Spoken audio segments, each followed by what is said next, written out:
समस्या में ही समाधान है। यह एक ऐसा मंत्र है जिसे हम सभी ने कहा है या सुना है, लेकिन क्या यह सच है? बहुत से लोग समस्याओं के सामने खड़े होकर बस इंतजार करते रहते हैं, आशा करते हैं कि उनकी समस्याएं अपने आप हल हो जाएंगी। यह एक सामान्य सोच है कि समस्या से बचने का सबसे अच्छा तरीका कि हम इंतजार करें और उम्मीद करें कि समस्या खुद ही ठीक हो जाए। लेकिन क्या यह सच है? क्या वाकई मुश्किलों का सामना करना और उनसे निपटना इतना आसान है? इस वीडियो में हम बात करेंगे कि समस्याओं के सामने खड़े होकर इंतजार करना सबसे अच्छा विकल्प नहीं है।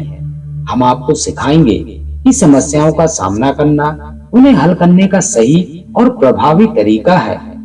इस वीडियो के माध्यम से हम सीखेंगे कि हमारी मेहनत, समर्पण और सही दिशा में कदम बढ़ाने से ही समस्याएं हल हो सकती हैं। तो इस वीडियो को पूरा देखें और सीखें कि समस्याओं का सामना करना और उन्हें हल करना ही सच्चा समाधान है। तो चलिए शुरू करते हैं। दोस्तों, बहुत समय पहले की बात है। एक राज्य का राजा बहुत चिंतित था क्योंकि उसकी पत्नी का जन्मदिन नजदीक आ रहा था। यूं तो कहने को वह राजा था, लेकिन फिर भी उसके वैवाहिक जीवन में हजारों प्रकार की समस्याएं थी।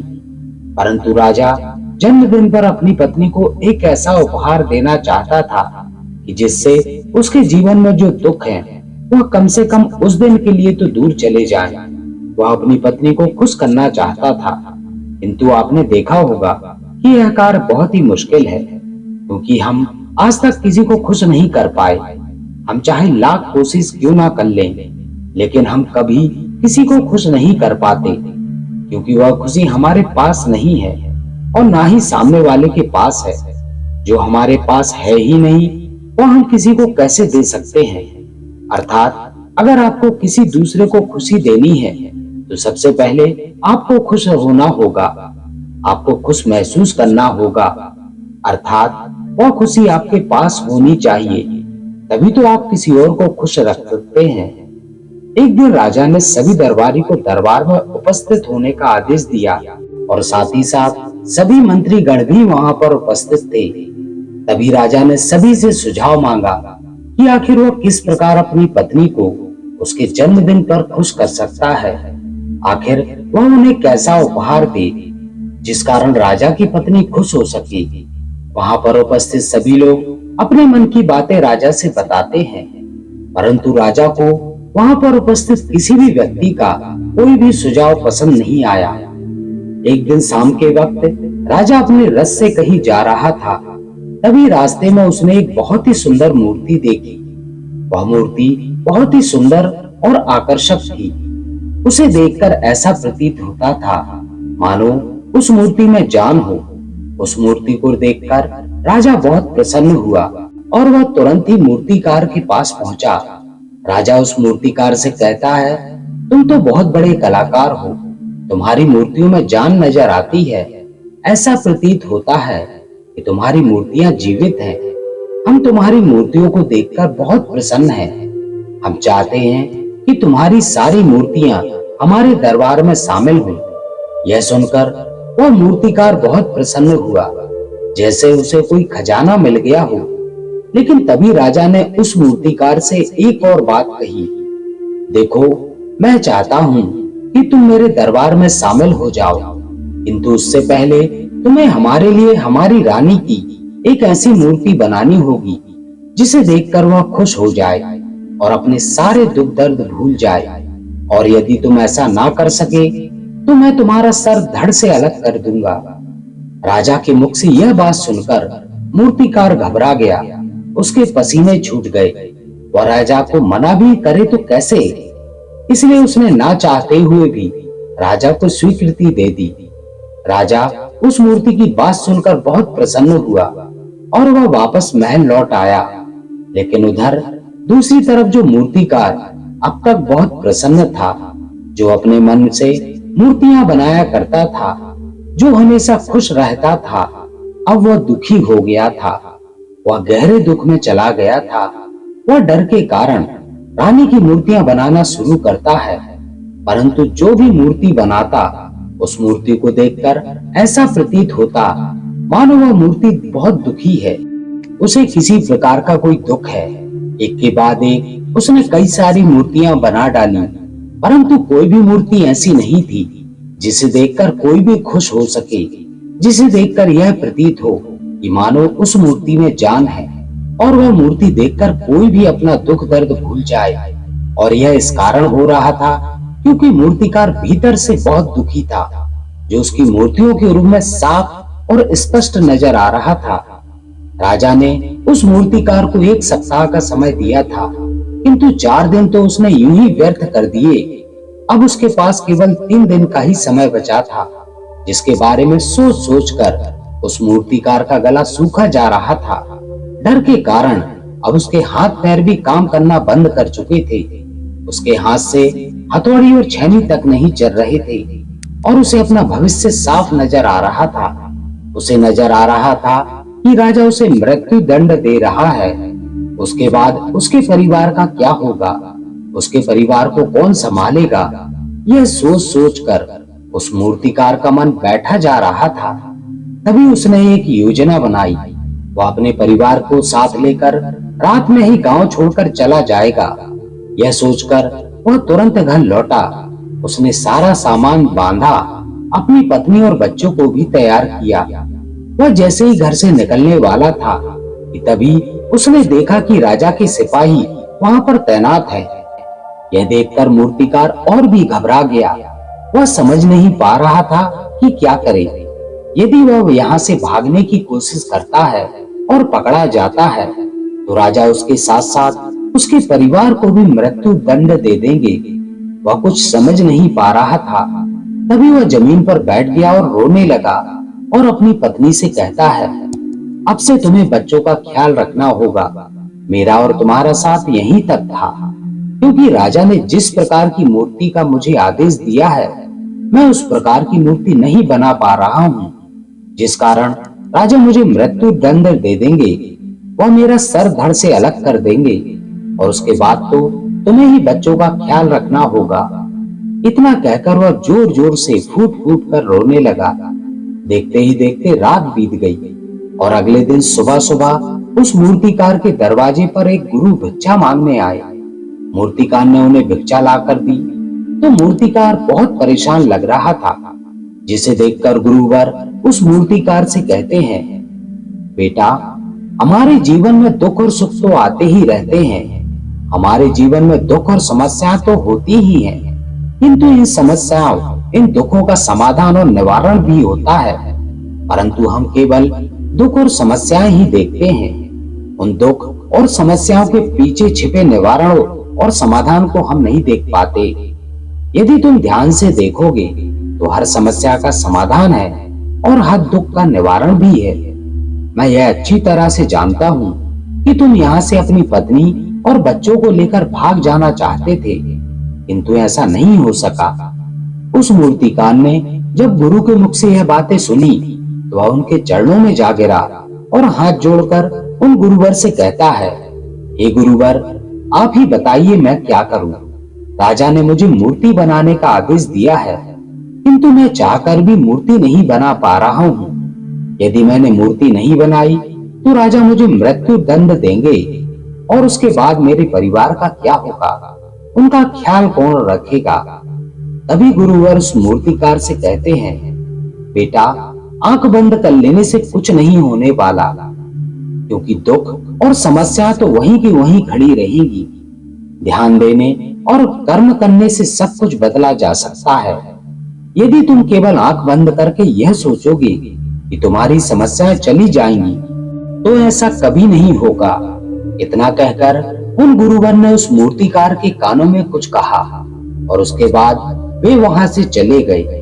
उन गुरु के वहां से चले जाने के बाद वह मूर्तिकार महल गया, जिसे देखकर राजा उस मूर्तिकार से कहता है, लगता है तुमने समय से पहले ही एक अद्भुत मूर्ति तैयार कर ली है। बताओ वह मूर्ति कहाँ है, मैं भी उसे देखना चाहता हूँ। इस पर मूर्तिकार जवाब देते हुए कहता है, महाराज, अभी तक मैंने मूर्ति तैयार नहीं की है, परंतु आपके दिए हुए समय पर मैं अवश्य एक अद्भुत मूर्ति तैयार कर लूंगा। लेकिन उससे पहले मेरा एक बार महारानी से मिलना बहुत आवश्यक है, अन्यथा वह अद्भुत मूर्ति तैयार नहीं हो पाएगी। राजा ने उस मूर्तिकार की सारी बातें ध्यानपूर्वक सुनी और उसके बाद राजा ने मूर्तिकार को महारानी से मिलवाया। मूर्तिकार महारानी से मिलने के बाद महारानी से प्रश्न करते हुए कहता है, महारानी जी, किसी भी औरत के जीवन का सबसे बड़ा दुख क्या हो सकता है? इस पर महारानी जवाब देते हुए उस मूर्तिकार से कहती हैं, किसी औरत का मानव बन पाना उसका सबसे बड़ा दुख है। तभी वह मूर्तिकार महारानी से एक और प्रश्न करते हुए कहता है, महारानी जी, किसी औरत के जीवन का सबसे बड़ा सुख क्या है? महारानी उस मूर्तिकार के इस प्रश्न का जवाब देते हुए कहती हैं, किसी भी औरत के जीवन का सबसे बड़ा सुख उसके पति और बच्चों का उसके पास में होना है। महारानी के मुख से अपने प्रश्नों का जवाब पाकर मूर्तिकार बहुत प्रसन्न हुआ और उसने आज्ञा लेकर वह वापस अपने घर लौट आया और अब से वह दिन रात उस मूर्ति पर काम करने लगा। देखते ही देखते 3 दिन पूरे हो गए। आखिरकार रानी के जन्म दिवस वाले दिन वह मूर्तिकार उस मूर्ति को लेकर राजमहल पहुंचता है। लेकिन अब राजा के मन में यह बेचैनी थी कि पता नहीं उस मूर्तिकार ने आखिर कैसी मूर्ति बनाई होगी। पता नहीं वह मूर्ति महारानी को पसंद आएगी भी या नहीं। इस प्रकार के कई प्रश्न राजा के मन में चल रहे थे। राजा के मन की बेचैनी लगातार बढ़ती ही जा रही थी। लेकिन उधर दूसरी तरफ राजा को उस मूर्तिकार पर पूर्ण भरोसा था, क्योंकि राजा ने पहले ही उस मूर्तिकार के हाथों की कला देखी हुई थी। इसलिए एक तरफ उसके मन में यह भी विचार चल रहे थे कि उसे मूर्तिकार ने जरूर ही एक अद्भुत मूर्ति बनाई होगी। वह मूर्ति सफेद कपड़ों से ढकी हुई थी।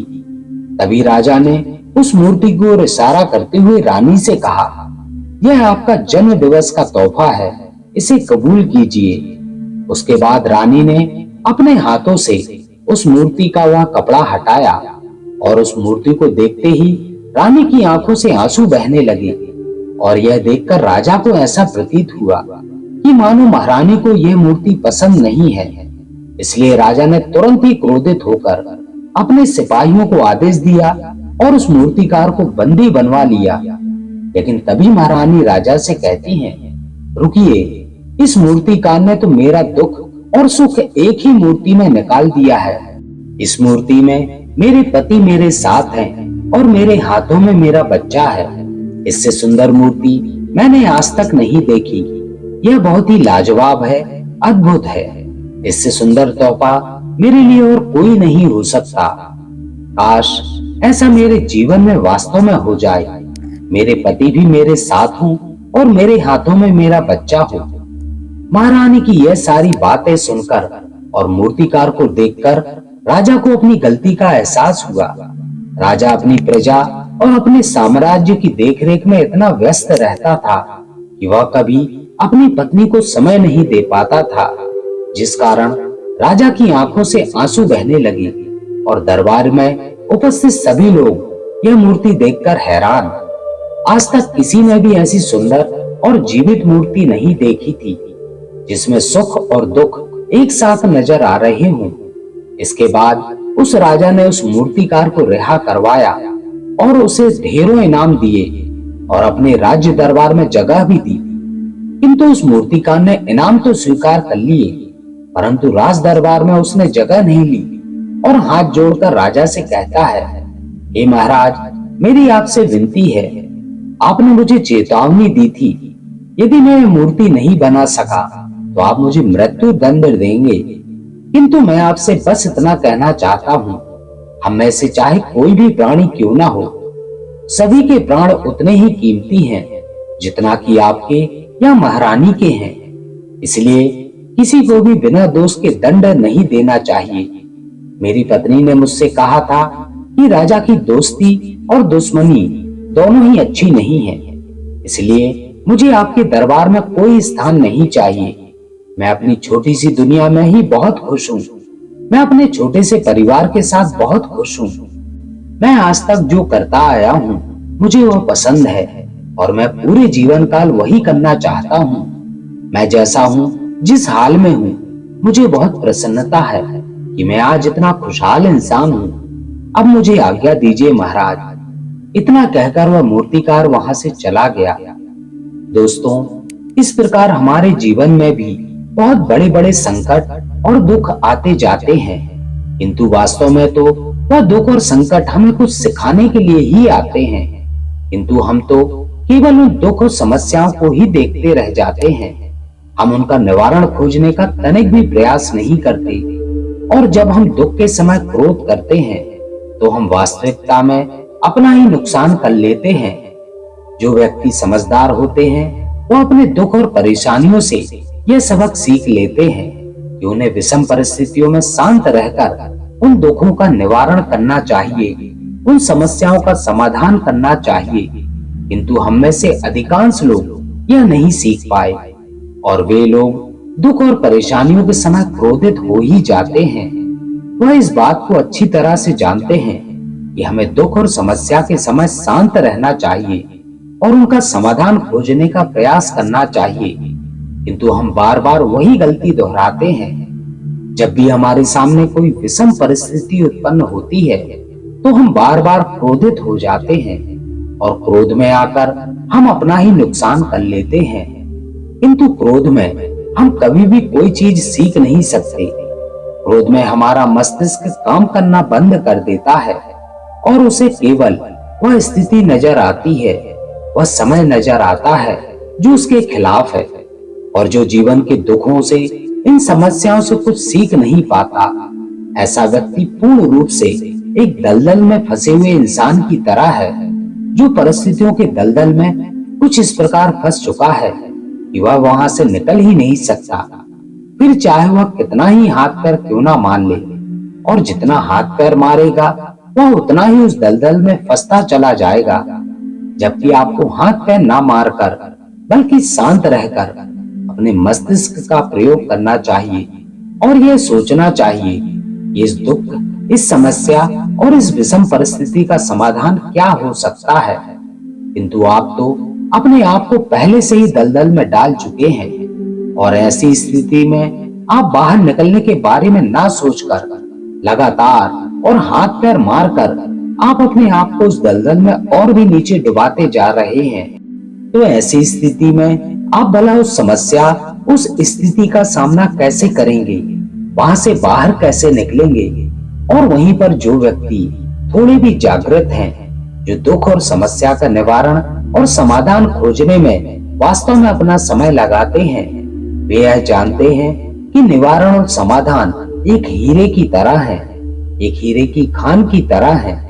जिस प्रकार एक हीरे को ढूंढा जाता है, फिर उसे तराशा जाता है, उसके बाद उस हीरे की कीमत बहुमूल्य हो जाती है, ठीक वैसे ही दुख और समस्या में समाधान और निवारण खोजने की आवश्यकता होती है, और वह हमें खोजना भी चाहिए।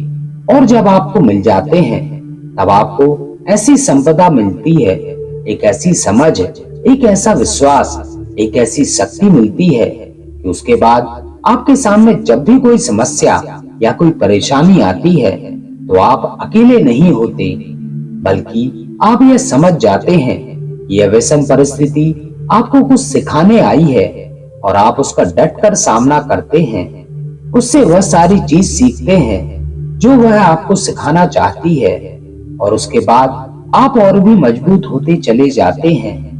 आपका विश्वास और भी बढ़ता चला जाता है, और आप और भी शक्तिमान और बलवान होते चले जाते हैं। इसलिए महात्मा बुद्ध कहते हैं, यदि दुख है तो उसका निवारण भी है, यदि समस्या है तो उसका समाधान भी है। इसलिए केवल दुख में उलझे मत रहिए, बल्कि उस दुख का निवारण कीजिए, और यही आपको करना चाहिए।